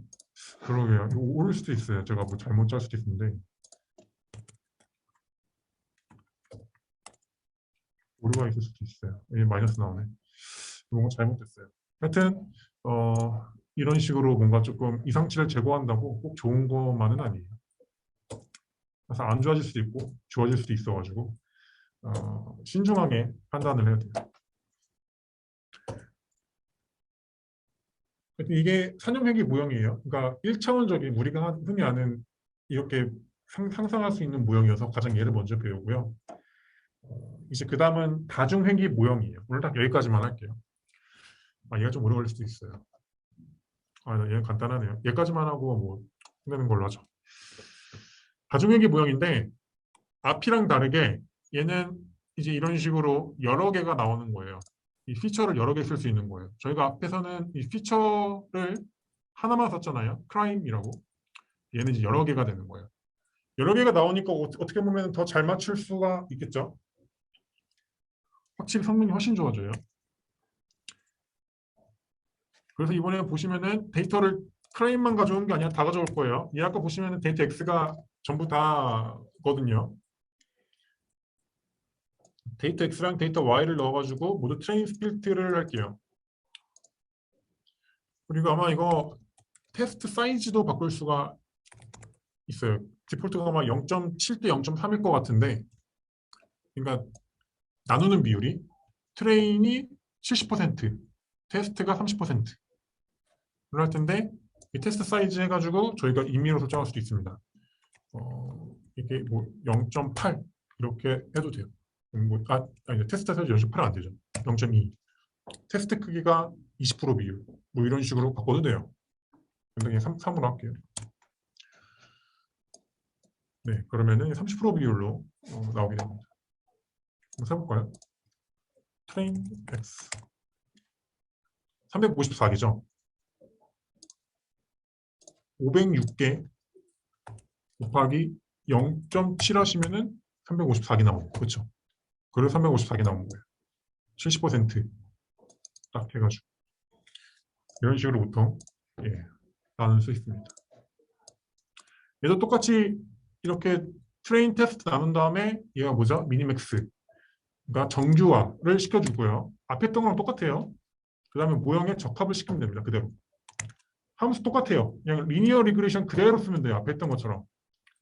대신에 이번에는 모든 피처 다 이용한 거. 근데 이제 이번에 놀랍게도 이 스코어를 계산하면은 많이 달라져요. 76, 0.76까지 나옵니다. 물론 그림을 그릴 수는 없어요. 왜냐하면 다차원이기 때문에 그림은 못 그리거든요. 그래서 보면은 상당히 높게 나오죠. 이제 0.67까지 나오고 굉장히 높게 나오고.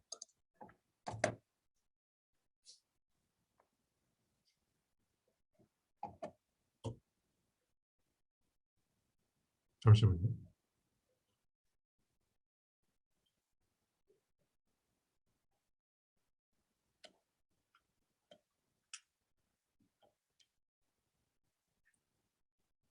네. 오늘도 이것까지 나가면은 멘탈이 좀 나가실 수도 있어요. 이건 좀 어렵거든요. 그래서 일단은 뭐 또 질문 있으세요? 근데 어떻게 보면 모형을 처음 나간 건데 여기에 대해서 그래도 조금 이해를 하셔야지 그 다음 하는데 좀 도움이 많이 되거든요. 이 로지스틱 회귀 모형을 하는데 이제 얘는 진짜로 현실에서 쓸만한 친구예요. 성능이 나쁘지 않아요. 실제로 많이 쓰고요.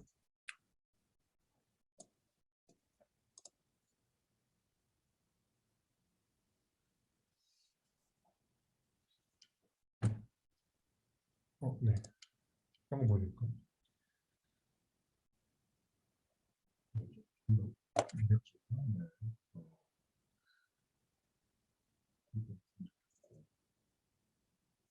제가 이해 못하는 게 뭔가 수식이 네. 선형회귀랑 다중회귀가 네. 다른 듯한데 네. 사용한 함수라든가 네. 부분 똑같아서 네. 아, 어떻게 그럴 수 방법이요? 있는지가 궁금해요. 네. 근데 사실 그건 어떻게 보면은 그 안에 속 내용이 궁금하시다 그거잖아요. 보면 어쨌거나 다중회귀 모형의 일단 수식 자체도 다른 뭐 여러 가지 네. 뭐 변수들, 네. 뭐 변수들의 뭐 어떤 합처럼 구성되어 있는 모습인데 저희가 뭐 텍스트랑 코드들은 똑같죠. 네 똑같아서 안에 어떻게 구성되어 있는지 그게 모르겠어요. 이게 일단은 네, 결론부터 말씀드리면은 이 산형회귀랑 다중회귀를 구하는 식은 똑같아요. 식이 똑같다. 네. 네. 이 다중회귀의 보통 이 P가 변수의 개수거든요. 이 P가 1인 경우가 선형회귀인 거죠. 그래서 애초에 코드는 어떻게 짜 있냐면은 이게 P계에 있다라고 하고 코드가 짜 있을 거고요. P가 1이 들어가면 이제 자연스럽게 이제 선형회귀가 되는 거죠. P가 1이다. 네. 그럼 P가 1 이상이다. 네. 라는 건 이 코드가 알아서, 그러니까 이 함수가 알아서 하는 거예요. 이 데이터를 저희가 데이터 X를 넣잖아요. 모형을 핏할 때 트레인 X, 미니맥스라는 걸 넣잖아요. 얘 크기 보고 판단할 수가 있죠. 보시면은 현재 이렇게 보면 좀 못생겼으니까 보통 쉐입을 치면은 잘 나오거든요. 354 곱하기 13의 데이터잖아요. P가 13 있네요. 이제 이거 보고 이제 여기 뭐 굳이 하자면 얘가 1하고 얘가 1이 아니면은 뭐 이제 선형회귀를 진행해라 뭐 이런 식으로 짜겠죠. 뭐 이렇게 안 해도 사실 식이 똑같아가지고 큰 지장 없을 것 같긴 한데.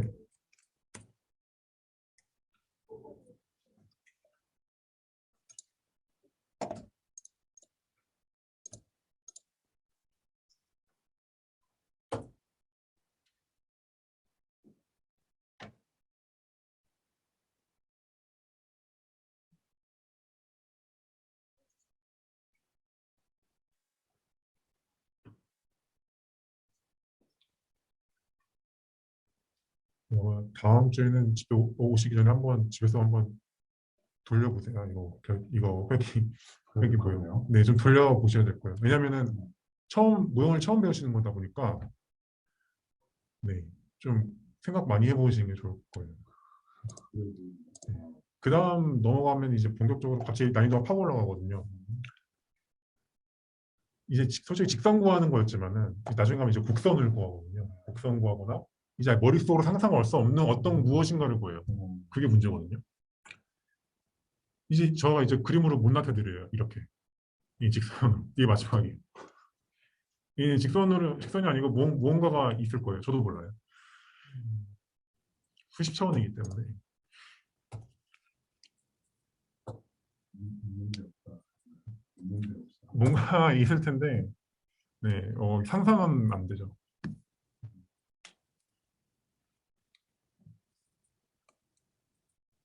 코드는 사실 거의 비슷할 거예요. 코드는 지금 하는 거랑 거의 비슷할 거예요. 큰 차이는 없습니다.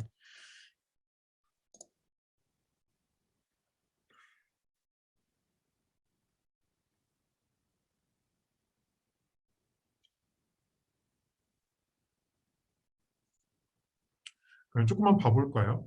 좀 그런가? 좀만 잠시만요. 오늘 하고 다음 시간에 한 번 더 할게요.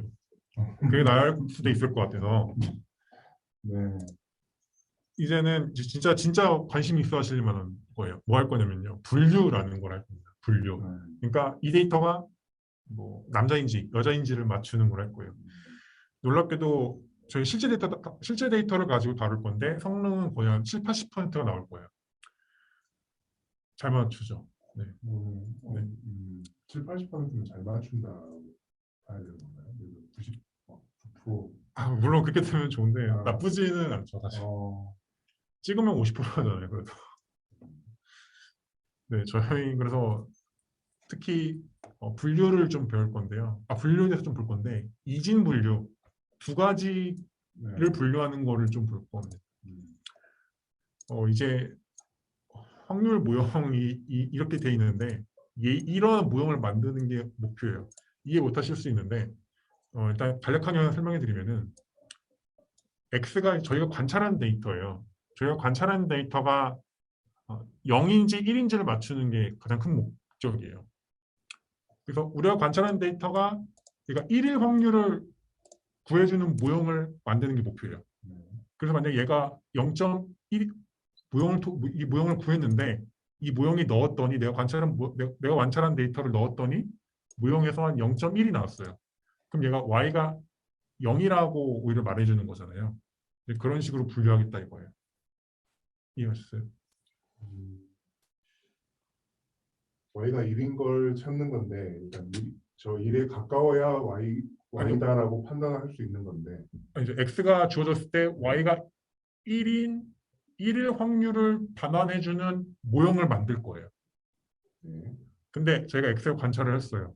관찰해가지고 우리가 만들어진 모형에 제 관찰한 데이터를 넣었더니 이 확률이 0.1이 나왔어요.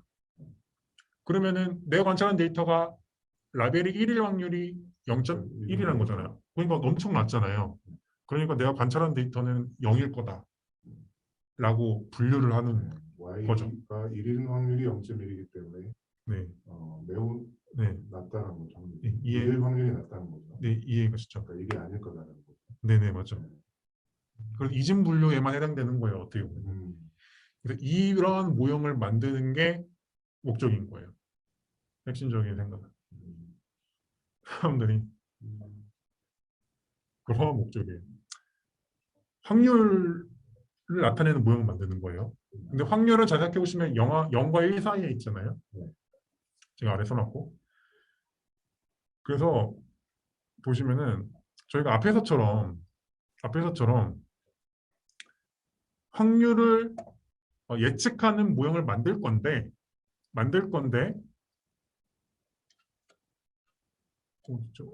여기 만들 건데 이거 가지고 만든다고 해볼게요.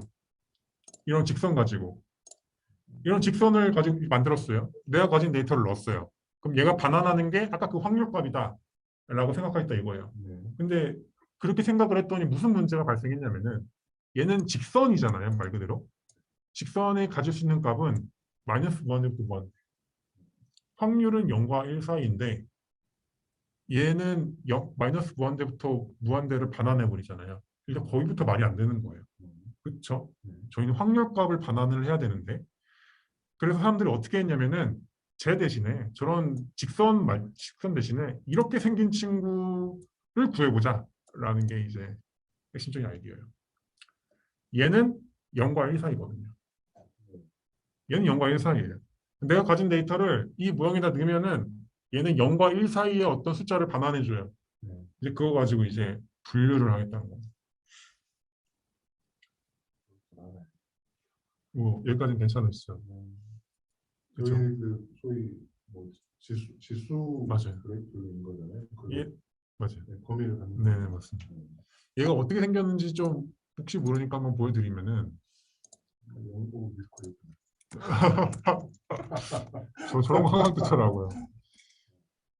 시그모이드 보시면 되는데 대충 나와 있네요. 여기 마이너스가 아니라 이런 식으로 되어 있는데 잠깐만요. 어쨌거나 이제 범위가 표현이 된다는 거잖아요. 네, 맞죠. 네. X축으로는 무한대지만 Y축으로는 어떤 범위를 갖게 되는 거니까. 이런 식으로 됩니다. 보시면은 그래프가 이렇게 휘어져 있어서 1 안 넘고 0 이상이에요. 그래서 저희가 가진 데이터를 넣으면은 여기 Y축 값 중에 아무거나 한 개가 나와요. 그거 가지고 이제 분류를 하겠다 뭐 그런 시나리오예요. 이게 보시면 이렇게 됩니다. 얘를 만족하는 베타 제로부터 베타 p 햇을 구하는 게 모형을 만든다라는 거예요. 우리가 가진 데이터 가지고 얘들을 구하는 게. 이해하셨나요? 그럼 생각할 수 있는 게 결국은 어떤 함수가 지수 그래프로 경우가 만드는 과정이 들어갔다는 맞나요? 저 EXP라고 하는데 얘 그 자연상수예요. 근데 얘도 좀 신기한 게 얘가 변환을 하시면은 베타 제로 햇 좀 해드릴게요. 얘가 이식을 변환을 하시면은 여기 왼쪽 칸은 뭐가 나오고 여기는 뭐가 남게 되냐면은 베타 제로 햇 베타 제로부터 델타 P.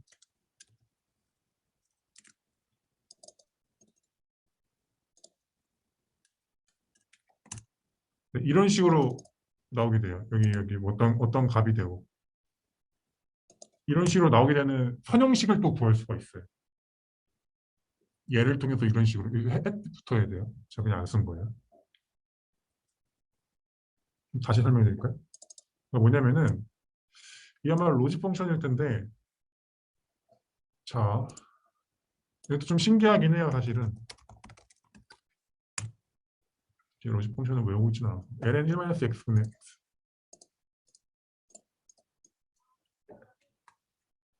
제가 써드릴게요. 제가 썼었어야 됐는데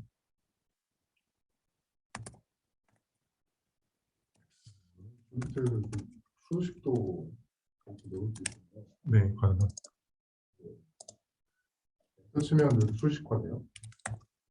클릭 때문에 없어. 아 여기 문자를 그대로 여기를 마크다운으로 바꿔주셔야 돼요. 이거는 그 레이텍이라고 하는 건데 또 수식 같은 거 많이 쓰실 때 많이 납니다.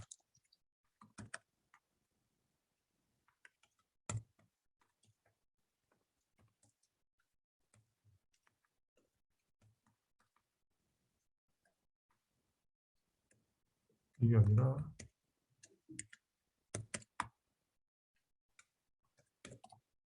됐어요. 자 보시면은 얘가 이렇게 변형될 수가 있어요.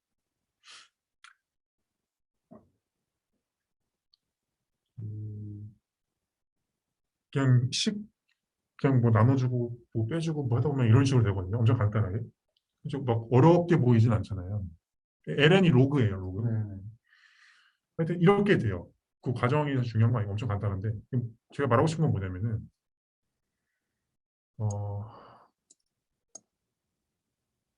얘가 사실은 앞에 얘랑 똑같아요. 똑같아요. 이해하셨어요? 똑같아요. 뭐가 달라졌냐면은 여기 왼쪽이 좀 달라진 거예요. 이거. 내가 관찰한 y 값이 있을 거 아니에요. 타겟값이. 타겟값이 이미 ln 뭐 이런 식 모시기에 취해진 얘라고 생각을 하는 거죠. 네, 타겟값. 네, 얘가 타겟값이죠. 어딘가가 네. 뭐점 네, 맞아요. 뭐 선상에 어딘가. 네, 맞아요. 그래서 내가 가진 데이터 가지고 얘 똑같이 구할 수 있잖아요. 그래서 얘도 이 모형을 생성하는 방법도 사실은 얘랑 다를 바가 없습니다. 똑같은 방법이에요. 똑같은 방법인데 그냥 모델링만 조금 처음에 시작을 다르게 한 거예요. 애초에 얘를 예측하자라는 생각으로. 그래서 아까 방법이 좀 다르다고 하셨잖아요. 네. 방법이 다르지 않을까? 곡선이어서 똑같아요. 다르지는. 그냥 사람이 생각을 조금 다르게 해서 만든 거더라고요. 이거는.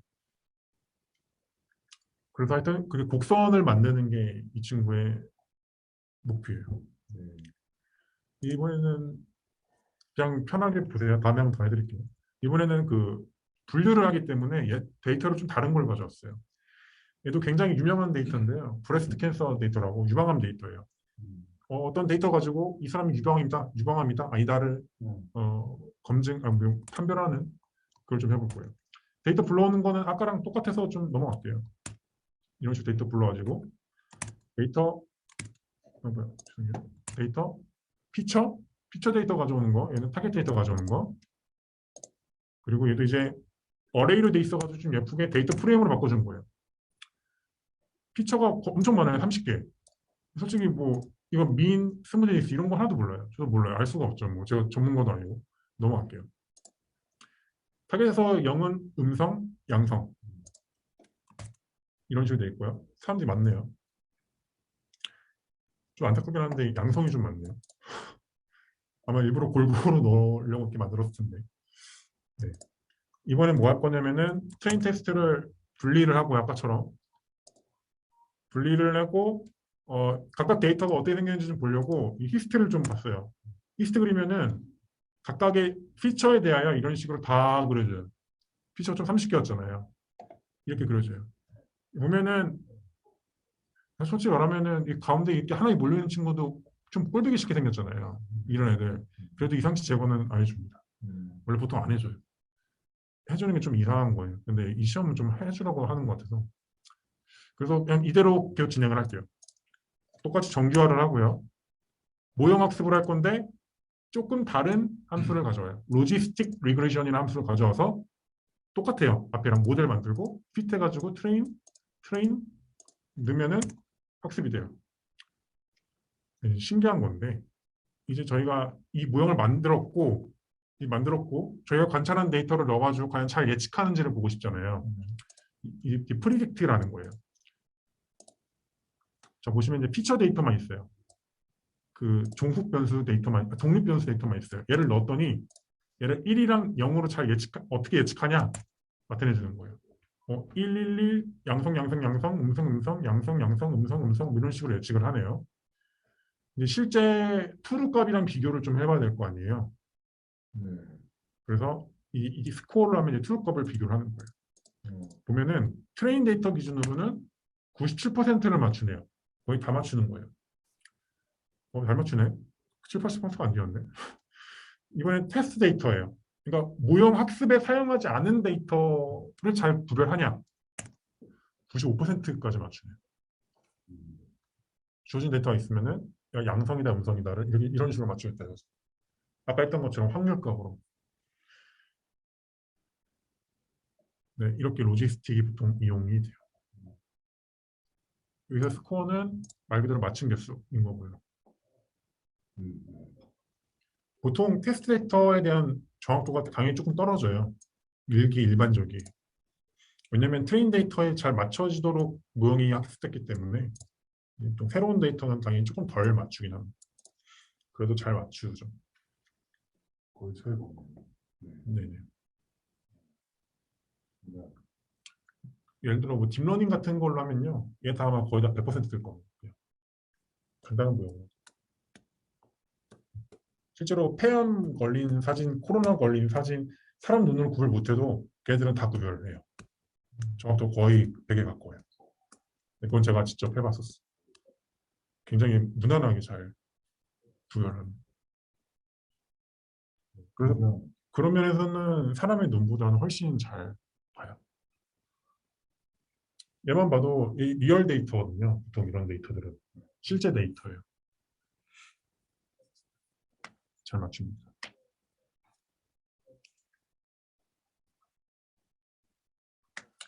네, 이거는 제가 다음 시간에 한 번 더 설명해 드릴게요. 예. 좀 중요한 거라서. 네.